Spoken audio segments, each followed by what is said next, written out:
Friends, welcome back to my channel that matter WW அப்படின்னு சொல்லி ஒரு சேனல் நம்ம வந்து க்ரியேட் பண்ணியிருக்கோம். இந்த சேனலை பார்க்காம மறக்காமல் வந்து எல்லோரும் பார்த்துருங்க. என்ன அப்படின்னு பார்த்தீங்கன்னா வந்து இன்றைக்கி வந்து நான் ரொம்ப நாளாக வீடியோ போட்டுறது கிடையாது. இன்றைக்கி ஏன் நான் அப்படி ஸ்கூல் லீவ் போட்டேன் அப்படின்னா என் தொண்டையில் வந்து இன்றைக்கி முள் மாட்டிடுச்சு. ஸோ அதனால் அது இப்போ தான் எனக்கு கொஞ்சம் லைட்டாக சரியாயிருக்கு. ஸோ வந்து நான் என்ன இன்றைக்கி அப்படின்னு சொல்ல போகிறேன் அப்படின்னா இது வந்து நம்ம இந்த வரப்போகிற வீடியோஸ் எல்லாமே வந்து பார்த்திங்கன்னா நம்மளுக்கு ரொம்ப யூஸ்ஃபுல்லாக தான் எல்லாமே இருக்கும். ரொம்ப எப்படி எது சொல்கிறது, எல்லாமே யூஸ்ஃபுல்லாக தான் இருக்கும். எல்லாமே உங்களுக்கு ஒரு லைஃப்க்கு அப்பாற்பட்டதாக தான் இருக்கும். ஸோ வந்து இந்த வீடியோ பிடிச்சிக்கணும்னு நினைக்கிறேன். மறக்காமல் லைக், ஷேர் அண்ட் சப்ஸ்கிரைப் பண்ணிடுங்க. வாங்க வீடியோக்குள்ளே போகலாம். ஸோ ஃப்ரெண்ட்ஸ், நான் வந்து நான் அந்த இன்ட்ரோலாம் கொடுக்கல, எதுவுமே சின்ன சின்னதை மட்டும் கொடுக்குறேன். மறக்காமல் இந்த வீடியோவை பார்த்துருங்க. சரி, ஓகே, வாங்க ஃப்ரெண்ட்ஸ் நம்ம பார்க்கலாம். First tip. Okay, first tip என்ன அப்படின்னு பார்த்தீங்கன்னா, இப்போ வந்து நார்மலாகவே வந்து பார்த்திங்கன்னா நம்ம சுவிட்ச் ஆன் பண்ணோம் அப்படின்னாலே இப்போது ஃபஸ்ட்டு என்னென்னா இந்த ஒரு இப்போ தண்ணியில் சப்போஸ் ஃபார் எக்ஸாம்பிள் நீங்கள் வந்து தண்ணியில் போய் திடீர்னு ஃபுல் கையில் தண்ணி கையாக இருக்குது, தண்ணி கையில் ஃபுல்லாக போய் அப்படியே சுவிட்சு டப்புன்னு ஆன் பண்ணிங்கன்னா அந்த சுவிட்சு ஷாக் அடிக்குமா அடிக்காதா? எதுக்கு ஷாக் அடிக்கும்? அது காரணம் என்னென்னா, நீங்கள் ஆன் பண்ணுற போது ஒரு குட்டி கேப், ரொம்ப குட்டி கேப் இருக்கும். அந்த குட்டி கேப்புக்குள்ளே தண்ணி உள்ளே போயிடுச்சுன்னா அந்த தண்ணியில் அந்த தண்ணியோட அந்த ஒயர் கனெக்ட் ஆகிடும். உங்களுக்கு எப்போவுமே வந்து பார்த்திங்கன்னா அதுக்கு பின்னாடி ஒரு போர்டு கொடுத்து அதில் 4 கனெக்ஷன் கொடுத்து அது ப்ளூ அண்ட் ரெட் ஒயராக வந்து கனெக்ட் பண்ணியிருப்பாங்க. அதை ஓட்டக்குள்ளே போகும்போது அந்த அது ஒர்க்கிங்கில் இருக்கனால அந்த ஒயரில் அந்த தண்ணி பட்டுருச்சுன்னா சப்போஸ் நீங்கள் ஷாக் அடித்து விடலாம். இல்லைனா அது எந்த பொருளாக அது ஒர்க் ஆகிட்ருக்கோ அந்த பொருள் வெடிச்சு. சப்போஸ் வந்து சுவிட்சில் ஃபேனோட கனெக்ஷன் பண்ணியிருக்கீங்கன்னா சப்போஸ் ஃபேன் வெடிக்க வாய்ப்பு இருக்குது நிறையவே. இல்லைனா சுவிட்சில் யாராச்சும் ஒருத்தவங்க ஷாக் அடித்து கீழே வர மாதிரி இருக்கும். ஸோ இதுதான் வந்து ஃபஸ்ட் பாயிண்ட். செகண்ட் பாயிண்ட் வாங்க போகலாம்.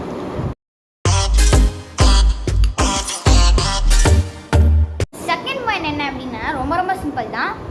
இப்போ வந்து பட்டுன்னு சுவிட்சை போடக்கூடாது. நிறைய பேர் வந்தால் கடகடத்தில் என்னமோ பட்டுன்னு சுவிட்ச் ஆஃப் பண்ணுங்க, அப்படி ஆஃப் பண்ணக்கூடாது.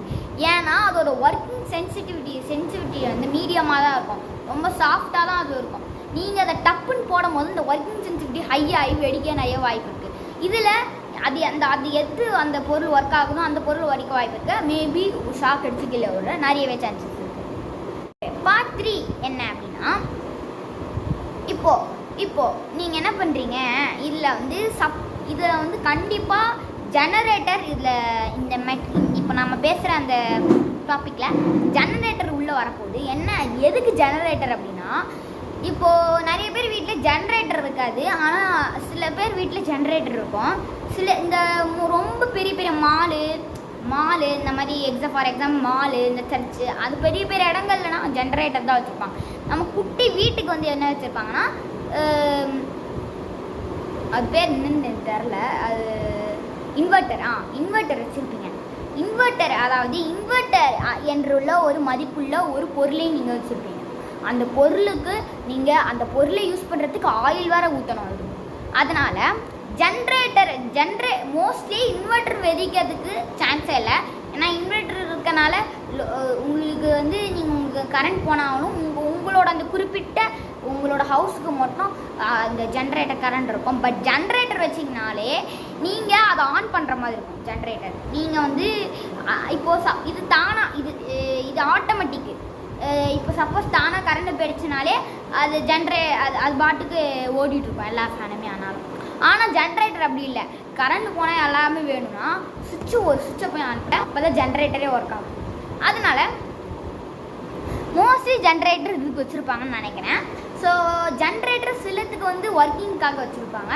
ஸோ வந்து ஜென்ரேட்டர்னால என்ன பாதிக்கப்படும் அப்படின்னு பார்த்தீங்கன்னா, இப்போ வந்து மேபி நீங்கள் வந்து கரண்ட் டைமில் மோஸ்ட்லி சுவிட்சஸ் ஆஃபில் வைக்கிறது நல்லது. எல்லாம் நீங்கள் கேட்கல, என்ன நீங்கள் சொல்கிற, என்ன சொல்கிறீங்க, நான் ஒரு என்னடா பைத்தியக்காரனா, இல்லைனா கூட அது வெடிக்க தான் சரி ஜென்ரேட்டர் அப்படின்னு கேட்டிங்கன்னா, எப்போவுமே ஜென்ரேட்டரை நீங்கள் வந்து ஓப்பன் பிளேஸில் வைக்கவே கூடாது. ஓப்பன் பிளேஸில் வச்சிங்கன்னா அது ஏதாச்சும் நாய் கடிச்சு போடுற மாதிரி இருக்கலாம், இல்லை மேபி மழை வந்து அதில் ஏதாச்சும் ஷாக் கரண்ட் ஆகி பாஸ் ஆக ஏதாச்சும் வாய்ப்பு இருக்குது, இல்லைனா ஏதாச்சும் ஒரு தானாக ஏதாச்சும் ஆட்டோமேட்டிக் நடந்த மாதிரி கூட இருக்க வாய்ப்பு. அதனால தான் யாருக்குமே வந்து அந்த இப்போ ஜென்ரேட்டரே வந்து அவ்வளோவா யூஸ் பண்ணுறது, நிறைய பேர் இன்வெர்டர் தான் யூஸ் பண்ணுறாங்க. அதனால தான் வந்து ஜென்ரேட்டரை இந்த மாதிரி காரணத்தினால யூஸ் பண்ணாமல் இருக்குது. ஜென்ரேட்டர் இப்போ எதுக்கு நான் ஜென்ரேட்டர் விஷயத்துக்குள்ளே வந்தேன்னா, சப்போஸ் நீங்கள் உங்கள் வீட்டுக்கு வெளில வந்து அம்மா இடி மழை, இடி ஒரு முறைக்கும் அதே வந்து இடி வந்துகிட்டே இருக்குது, 1 மணி நேரம் கூட விடாமல். அப்போ நீங்கள் என்ன பண்ணீங்க, சுவிட்சை போய் ஆன் பண்ணுறீங்க. ஆன் பண்ணும்போது என்ன ஆகும் தெரியுமா, டமான்னு வெடிச்சிடும். ஏன் அந்த காரணம் அப்படின்னா, கரண்ட் வந்து லைட் அந்த அந்த வெளிச்சம் அது வந்து அதுவே ஆட்டோமேட்டிக்காக ஆகிறது. அந்த ஆட்டோமேட்டிக்கான இது வந்து அந்த இது வந்து ஜென்ரேட்டர் மேலே பளிச்சுன்னு லைட்டு பட்டாலோ, இல்லை அந்த இது டேரெக்டாக ஜென்ரேட்டர் மேலே வந்து பட்டாலோ உங்கள் ஜென்ரேட்டர் வெடிக்க நிறையவே சான்ஸ் இருக்குது. அது என்னால் ஒரு 90% சொல்ல, மித்த 10% என்னால் ஏன் சொல்ல முடியாதுன்னா, ஏன்னா சில வீட்டுகள்லாம் வந்து பார்த்திங்கன்னா ஓவரால் கண்ட்ரி ஃபுல்லாகவே மோஸ்ட்டாக வந்து இந்த இன்வெர்டர் தான் வச்சுருப்பாங்க. ஏன்னா ஜென்ரேட்டர் இப்போ அவ்வளோ பேர் யாரும் யூஸ் பண்ணுறது கிடையாது, அதனால் அந்த 10% குறையுது. ஸோ இந்த மாதிரி நம்ம பண்ணலாம். ஸோ இந்த வீடியோ உங்களுக்கு பிடிச்சிருக்கோன்னு நினைக்கிறேன். இந்த வீடியோ பிடிச்சி நமக்கு லைக், ஷேர் அண்ட் சப்ஸ்கிரைப் பண்ணுங்கள். பாய்.